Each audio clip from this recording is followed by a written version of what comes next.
చిలకమ్మ చెప్పవే. ఏమండి మీ గొంతు చాలా బాగుంది. నాకు ఆడవాళ్ళతో మాట్లాడాలంటే భయం, కానీ మిమ్మల్ని చూశాక మీతో మాట్లాడాలనిపించింది. అందుకే మీ దగ్గరికి వచ్చాను. ఈవేళ అట్ల తద్ది ఆడవాళ్ల పండుగ. అట్ల తద్ది రోజున పెళ్లి కాని అమ్మాయిలు పొద్దున్నే తలారా స్నానం చేసి జల్లో పూలు పెట్టుకుని గోరింటాకు పెట్టుకుని అది ఎర్రగా పండితే మంచి భర్త వస్తాడని మా అమ్మమ్మ చెప్పిందండి. అందుకే అమ్మా నాన్న తృప్తి కోసం అట్ల తద్ది కాబట్టి ఈ రోజు ఆ పాట నేర్చుకుని పాడాను. చాలా మంచి పాట పాడారండి. పాట చాలా బాగుంది. మర్చిపోయాను, మీ గోరింటాకు చేతులు బాగా పండాయా అండి?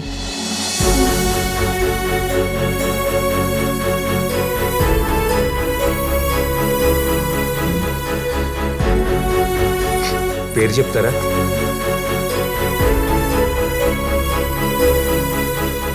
లక్ష్మి.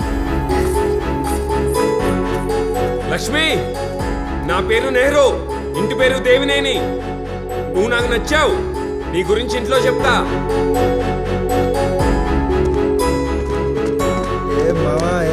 పడిపోయాడ్రా.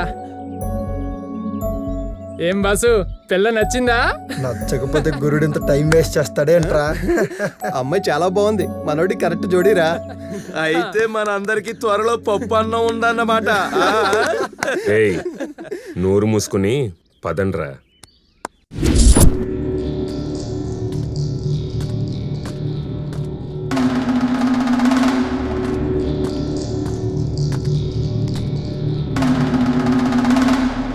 ఏంట్రా బళ్ళన్నీ ఖాళీగా ఉన్నాయి? అవునన్నా, బిజినెస్ కష్టంగానే ఉంది. ఆ చలసాని 50% అంటే 40% అంటున్నాడు, 40% అంటే 30% అంటున్నాడు, 30% అంటే 20% అంటున్నాడు. ఎలాగన్నా ఇలా అయితే?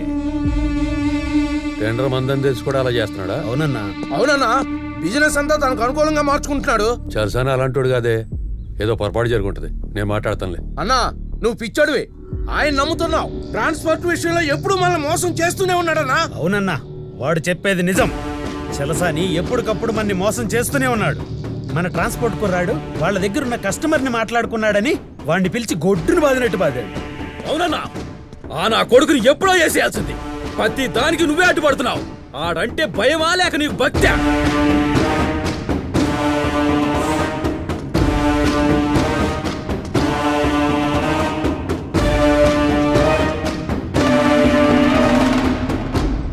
రై, మీరు ప్రతిదానికి ఆవేశపడాల్సిన అవసరం లేదు.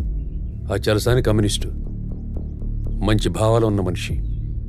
కానీ ఎందుకు అలా ప్రవర్తిస్తున్నాడో తెలుసుకుందాం. ఇంత జరిగిన వాడు గురించి తెలుసుకోవాల్సిందేముందన్నా? ముక్కలు ముక్కల కింద నరికేస్తాం వాడిని. మనం మనుషుల కింద కనపట్లేదన్నా, పురుగుల కింద కనపడుతున్నాం వాడికి. రై అన్నా, మీరు ఆవేశంలో ఇష్టం వచ్చినట్టు మాట్లాడద్దు. అసలు ఏం జరిగిందో ఏం జరుగుతుందో తెలుసుకుందాం. మీరేం తొందరపడద్దు. తొందరపడొద్దని మాకు చెప్తున్నాయంటన్నా, కానీ ఇళ్లలో కుటుంబాలని పస్తులు ఉంటాయన్నా. అది వాడి వల్ల కాదా?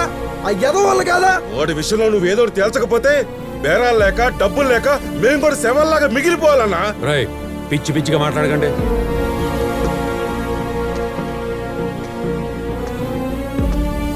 నాలుగు రోజులు తిండి లేకపోతే చచ్చిపోతావా? అయినా నేనుగా మీకు ఆ పరిస్థితి రానిస్తానా? నాతో రండి, చలసాంతా మాట్లాడదాం.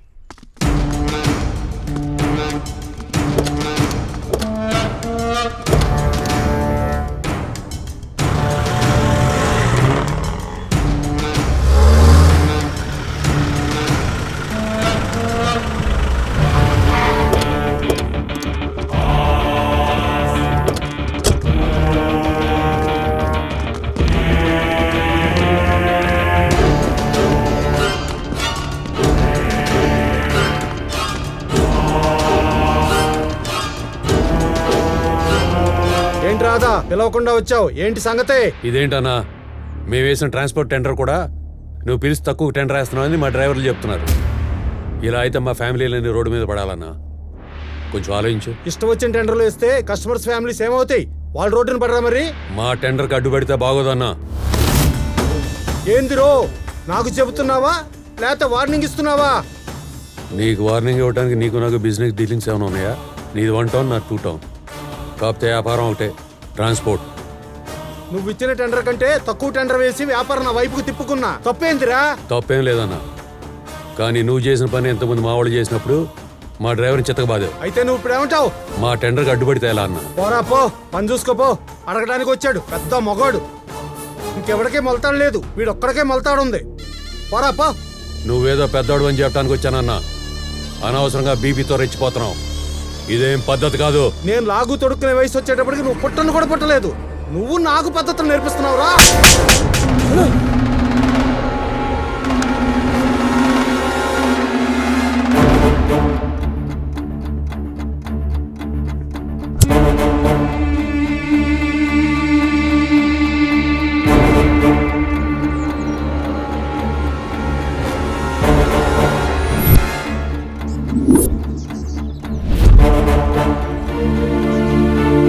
కడుపు రగిలిపోతుందన్నా. వాడు నేను చెంప మీద కొడితే చూసి తట్టుకోలేకపోతున్నావు.